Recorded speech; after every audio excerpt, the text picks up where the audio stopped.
నమస్కారం ETV news కి స్వాగతం ఈనాటి ముఖ్యాంశాలు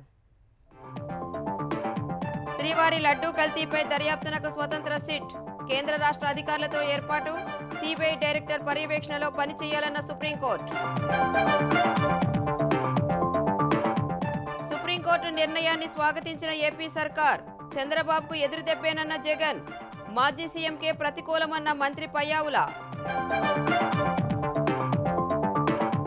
దక్షిణ మధ్య రైల్వే జీఎంతో ఏపీ ఎంపీల భేటీ కొత్త రైల్వే లైన్లు రైళ్ల మంజూరుకు విజ్ఞప్తి పెండింగ్ పనుల పూర్తికి చర్యలు చేపట్టామన్న Arun Kumar young India sports varsity ఏర్పాటుకు రేవంత్ రెడ్డి ఆదేశాలు 2036 ఒలింపిక్స్ లక్ష్యంగా క్రీడా పాలసీని రూపొందించాలని మార్గనిర్దేశనం తెలంగాణలో గ్రూప్ 1 నోటిఫికేషన్పై తీర్పును రిజర్వ్ చేసిన హైకోర్టు ఇప్పుడు రద్దు చేస్తే మెయిన్స్ అభ్యర్థులు నష్టపోతారన్న టీజీపీఎస్సీ ఛత్తీస్గఢ్లో మావోయిస్టులకు గట్టి ఎదురుదెబ్బ దంతెవాడ నారాయణపూర్ సరిహద్దులో భీకర ఎన్కౌంటర్ 36 మంది నక్సల్స్ హతం వరుసగా రెండో రోజు భారీ నష్టాల్లో స్టాక్ మార్కెట్లు పశ్చిమాసియాలో ఉద్రిక్తతలతో అమ్మకాల ఒత్తిడి 809 పాయింట్లు క్షీణించిన సెన్సెక్స్ తిరుమలలో ప్రారంభమైన బ్రహ్మోత్సవాలు శ్రీవారికి పట్టు వస్త్రాలు సమర్పించిన చంద్రబాబు రేపు పలు అభివృద్ధి కార్యక్రమాలకు శ్రీకారం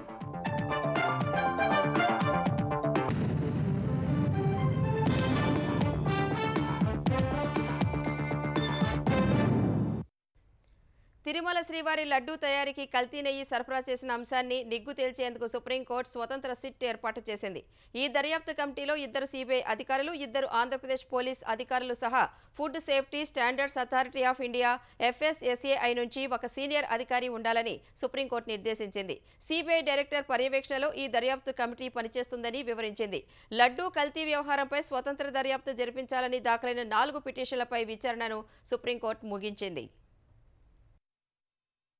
తిరుమల లడ్డూ కల్తీ వ్యవహారంలో దాఖలైన 4 పిటిషన్లపై justice BR Gavai justice KV విశ్వనాథన్లతో కూడిన ధర్మాసనం ఇవాళ మరోసారి విచారణ జరిపింది ఈ విచారణలో ఈ నెల 1న ఆదేశించినట్టు ఏపీ ప్రభుత్వ సిట్ దర్యాప్తును కొనసాగించడం లేదా స్వతంత్ర సంస్థతో విచారణ జరిపే అంశాలపై సొలిసిటర్ జనరల్ తుషార్ మెహతా కేంద్ర ప్రభుత్వ అభిప్రాయాన్ని ధర్మాసనానికి తెలిపారు తిరుమల లడ్డూకు సంబంధించిన అన్ని అంశాలను పరిశీలించారని ఏపీ ప్రభుత్వ సిట్ పై కేంద్రానికి ఎలాంటి సందేహాలు లేవని తెలిపారు అయినా పిటిషనర్లు స్వతంత్ర విచారణ కోరుతున్నందున కేంద్ర ప్రభుత్వంలోని సీనియర్ పోలీస్ అధికారి పర్యవేక్షిస్తే బాగుంటుందని ధర్మాసనానికి తెలిపారు లడ్డూ కల్తీపై వచ్చిన ఆరోపణలు చాలా తీవ్రమైనవని అలా జరిగి ఉంటే మాత్రం అస్సలు ఆమోదయోగ్యం కాదని వివరించారు తిరుమల శ్రీవారికి దేశవ్యాప్తంగా భక్తులున్నారని సొలిసిటర్ జనరల్ కోర్టుకు వివరించారు అనంతరం వాదనలు వినిపించిన ఏపీ ప్రభుత్వ తరపు న్యాయవాది తిరుమల వ్యవహారంపై విజిలెన్స్ విచారణ జరుగుతోందని కోర్టుకు నివేదించారు టీటీడీ మాజీ చైర్మన్ వైవి సుబ్బారెడ్డికి విజిలెన్స్ అధికారులు నోటీసులు కూడా ఇచ్చినట్టు వివరించారు ఈ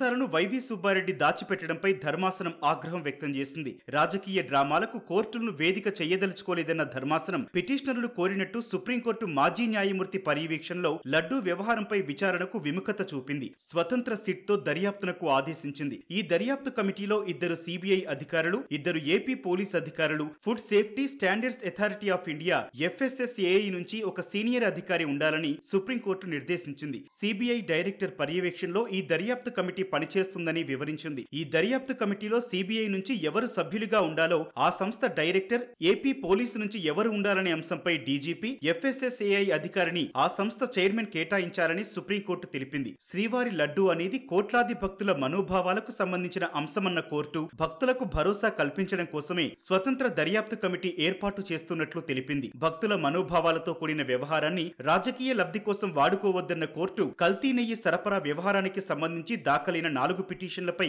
విచారణను ముగిస్తున్నట్టు తెలిపింది తిరుమల శ్రీవారి లడ్డూ తయారీకి కల్తీ నెయ్యి సరఫరా చేసిన వ్యవహారంపై దర్యాప్తు చేసేందుకు ప్రత్యేక దర్యాప్తు బృందాన్ని ఏర్పాటు చేయాలన్న సుప్రీంకోర్టు తీర్పును ముఖ్యమంత్రి చంద్రబాబు మంత్రి లోకేష్ స్వాగతించారు ఈ బృందంలో సిబిఐ ఏపీ పోలీసులు FSSAI అధికారులు ఉండాలన్న నిర్ణయాన్ని స్వాగతిస్తున్నట్లు సామాజిక మాధ్యమం ఎక్స్లో వారు పోస్ట్ చేశారు సత్యమేవ జయతే ఓం నమో వెంకటేశాయ అంటూ సామాజిక మాధ్యమం ఎక్స్లో చంద్రబాబు పోస్టు పెట్టారు జాతీయ ఏజెన్సీల మద్దతుతో నెయ్యి కల్తీపై దర్యాప్తు మరింత పటిష్టంగా సాగుతుందన్న లోకేష్ సత్యం గెలుస్తుందన్నారు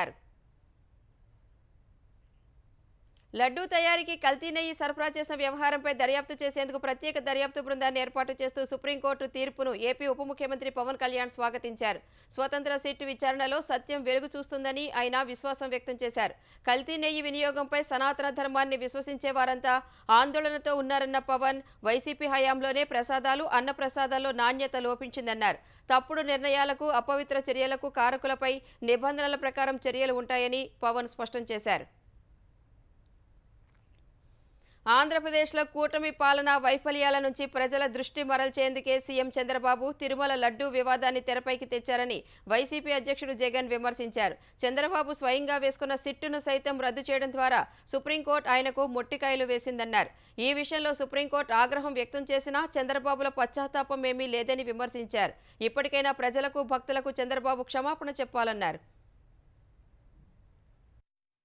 చంద్రబాబు నాయుడు గారు 100 రోజుల తన పాలనకు సభలో తన పాలన అన్ని విధాలా ఫెయిల్ అయిపోయి ఉన్న పరిస్థితుల నేపథ్యంలో ప్రజలు సూపర్ 6, సూపర్ 7 పరిస్థితి ఏమిటి, ఎన్నికలప్పుడు ఇచ్చిన హామీల గురించి ఏమయ్యాయి మా హామీలు అని చెప్పి ప్రజలు చంద్రబాబు నాయుడు గారిని 100 రోజుల తన పాలన మీద నిలదీస్తా ఉన్న నేపథ్యంలో, అన్ని రకాలుగా ఫెయిల్ అయిన నేపథ్యంలో చంద్రబాబు నాయుడు గారు టాపిక్ డైవర్ట్ చేసేందుకు జూలై 23వ తారీఖున ఈ రిపోర్ట్ వస్తే అది కాన్ఫిడెన్షియల్ రిపోర్ట్ అని చెప్పి వాళ్ళు చెప్పి మరీ రిపోర్ట్ ఇస్తే ఆ రిపోర్టును చంద్రబాబు నాయుడు గారు సెప్టెంబర్ 18వ తారీఖున తాను 100 రోజుల తన పాలన మీద తాను మాట్లాడుతూ అని ఏకంగా దేవుడిని, ప్రతిష్టను, శ్రీవారి లడ్డూను, విశిష్టతను అపవిత్రం చేస్తూ చంద్రబాబు నాయుడు గారు తెలిసి రాజకీయ ఉద్దేశాలతో అబద్ధాలాడిన వీడియో టేపు.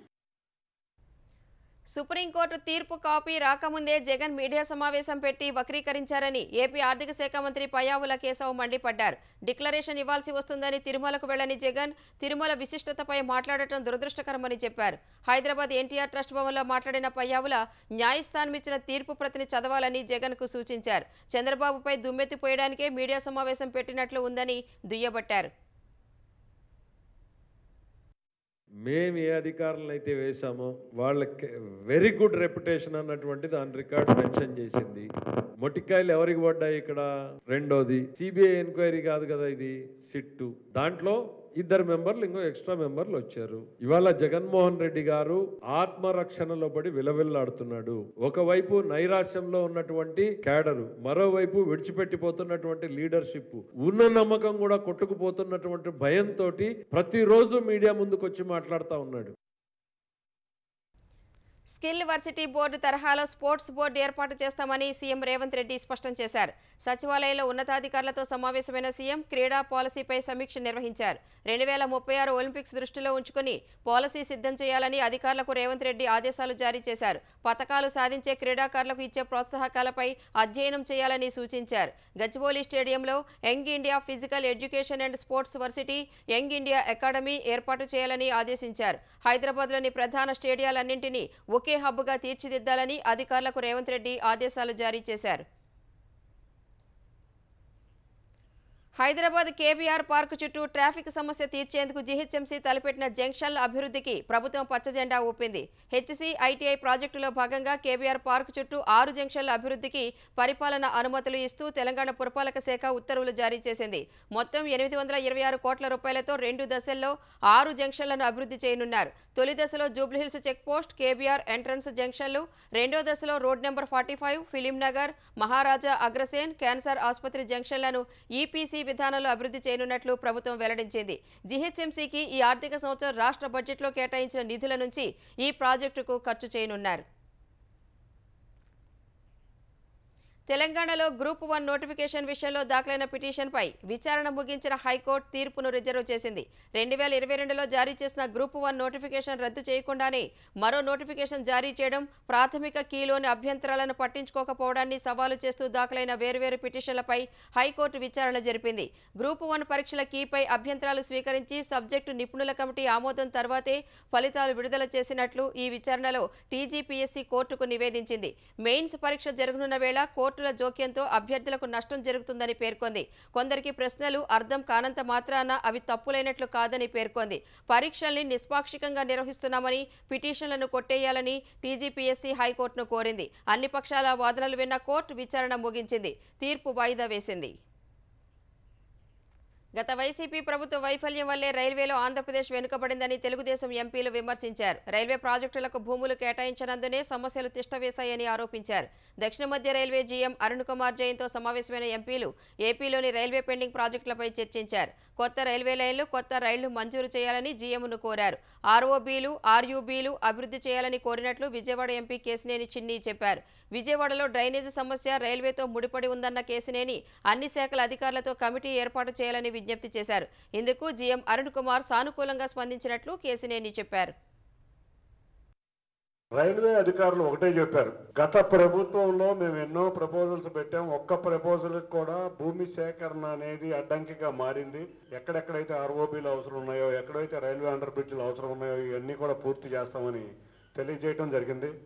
దానికి ముఖ్యంగా విజయవాడ డ్రైనేజ్ సమస్య ఇండియన్ రైల్వేస్తో ముడిపడి ఉంది. మనం చూస్తే విజయవాడ పశ్చిమ నియోజకవర్గంలో ఉన్న 4 మెయిన్ రైళ్లు కూడా ఇవాళ రైల్వేతో ముడిపడి ఉన్న సమస్య కాబట్టి డ్రైనేజ్ సమస్యను తీరే విధంగా కృషి చేస్తామని తెలియజేశారు. ఆంధ్రప్రదేశ్లో ఉన్న పెండింగ్ రైల్వే ప్రాజెక్టులను సత్వరం పూర్తి చేసేందుకు రైల్వే శాఖ చర్యలు తీసుకుంటోందని దక్షిణ మధ్య రైల్వే జీఎం అరుణ్ కుమార్ జైన్ వెల్లడించారు. అమరావతిలో రైల్వే లైన్ ఏర్పాటుకు సర్వే పూర్తయిందన్నారు. తెలుగుదేశం ఎంపీలు తీసుకొచ్చిన ప్రతిపాదనలను రైల్వే బోర్డుకు నివేదిస్తామని తెలిపారు. రైల్వే బోర్డు ఆమోదం, నిధులు రాగానే కొత్త రైల్వే లైన్ పనులు ప్రారంభిస్తామన్నారు. ఏపీలో 73 రైల్వే స్టేషన్లను ఆధునీకరిస్తున్నట్లు రైల్వే జీఎం వెల్లడించారు. విజయవాడలో డ్రైనేజ్ నీరు వెళ్లేందుకు చర్యలపై అధికారులతో కమిటీ వేసినట్లు చెప్పారు. విజయవాడ ప్రధాన స్టేషన్కు అనుబంధంగా గుణదల, రాయనపాడు స్టేషన్లను అభివృద్ధి చేస్తామని అరుణ్ కుమార్ తెలిపారు.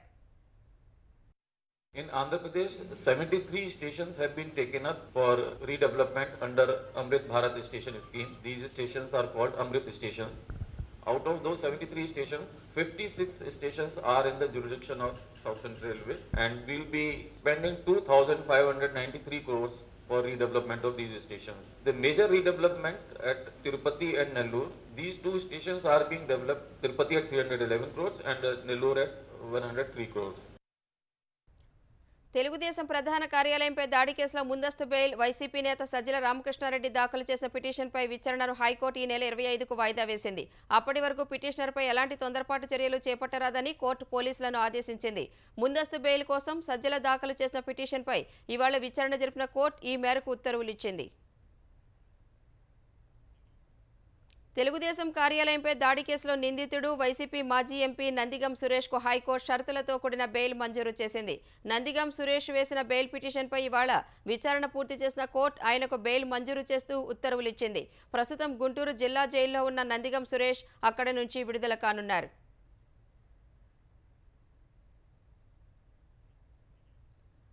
రఘురామకృష్ణరాజుపై కస్టోడియల్ టార్చర్ వ్యవహారంలో మాజీ పోలీస్ అధికారి విజయ్ పాల్ దర్యాప్తునకు పూర్తిగా సహకరించాల్సిందేనని సుప్రీంకోర్టు ఆదేశించింది.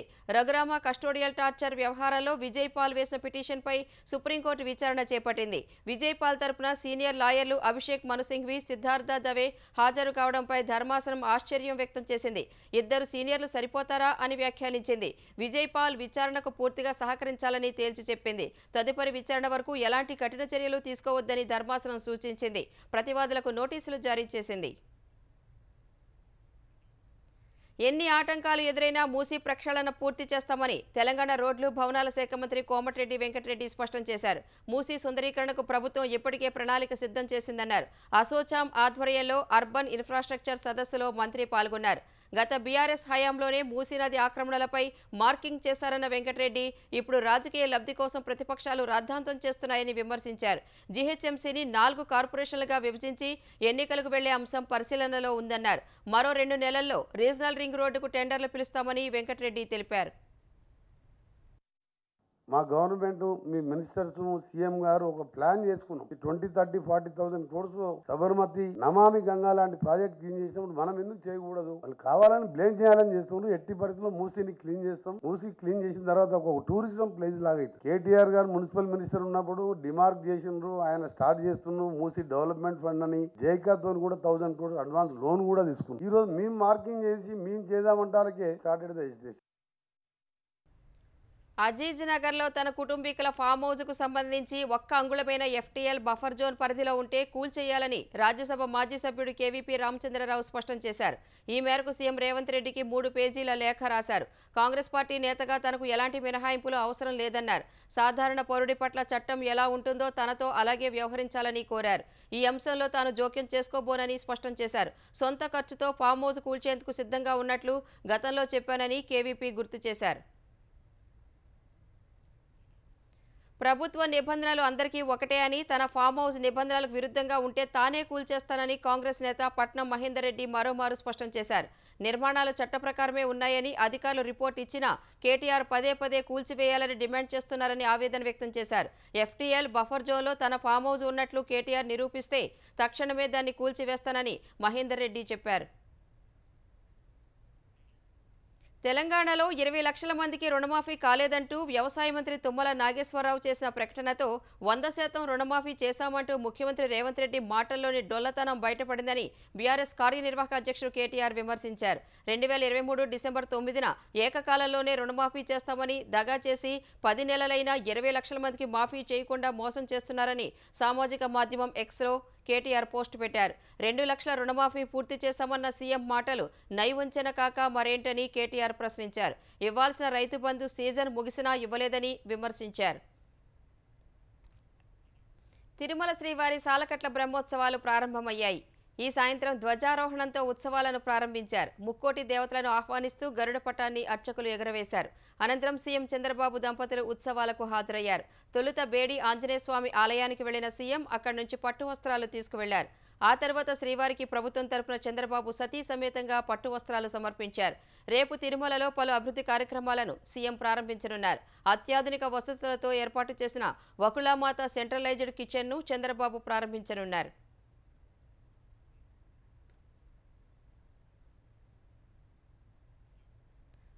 సాలకట్ల బ్రహ్మోత్సవాల్లో భాగంగా తొలి రోజే ఇవాళ శ్రీవారు పెద్దశేష వాహనంపై తిరుమాడ వీధుల్లో విహరిస్తున్నారు. ఆ దేవదేవుడి వైభోగాన్ని ఇప్పుడు ప్రత్యక్షంగా చూద్దాం.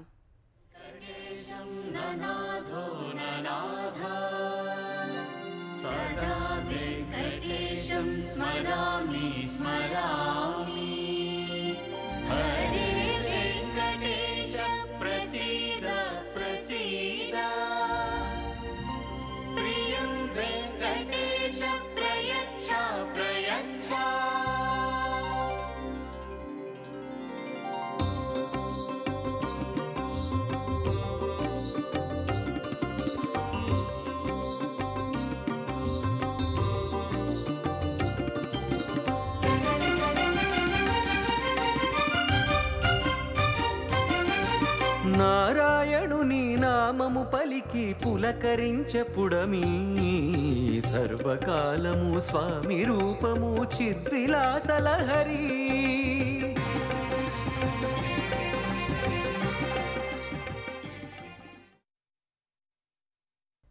తెలంగాణలో వరద బాధితుల కోసం సీఎం సహాయ నిధికి విరాళాలు అందుతూనే ఉన్నాయి. బిల్డర్స్ అసోసియేషన్ ఆఫ్ ఇండియా ప్రతినిధులు వి సురేందర్, ఎస్ఎన్ రెడ్డి ముఖ్యమంత్రి రేవంత్ రెడ్డిని కలిసి ₹1 కోటి చెక్కును అందజేశారు. Vins bio products private limited MD SN Daga, CEO Siddhartha Daga ₹51 లక్షల చెక్కును సీఎంకు ఇచ్చారు.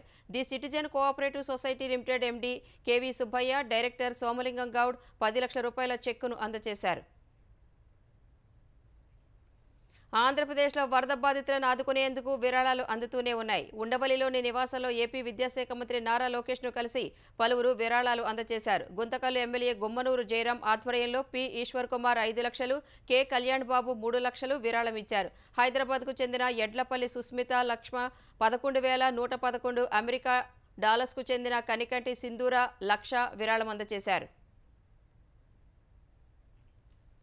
పశ్చిమాసియాలో ఉద్రిక్తతలు సహా ముడి చమురు ధరల్లో పెరుగుదల మధ్య దేశీయ స్టాక్ మార్కెట్లు వరుసగా 5వ సెషన్లో నష్టపోయాయి. క్రితం సెషన్లో 1769 పాయింట్లు క్షీణించిన సెన్సెక్స్ ఇవాళ మరో 809 పాయింట్లు పతనమైంది. ఈ ఉదయం 82,244 పాయింట్ల వద్ద ప్రారంభమైన సూచీ తగ్గిన ధరల వద్ద మదుపర్లు కొనుగోళ్లు జరపగా లాభాల్లోనే పయనించింది. ఈ క్రమంలో మధ్యాహ్నం సమయానికి 83,368 పాయింట్ల గరిష్ట స్థాయిని తాకింది. కాసేపు ఇదే స్థాయిలో కొనసాగిన సెన్సెక్స్ ఆ తర్వాత ఒక్కసారిగా పతనమైంది. ఈ క్రమంలో 81,533 పాయింట్ల కనిష్ట స్థాయికి క్షీణించింది. చివర్లో కాస్త కోలుకొని 81,688 పాయింట్ల వద్ద స్థిరపడింది.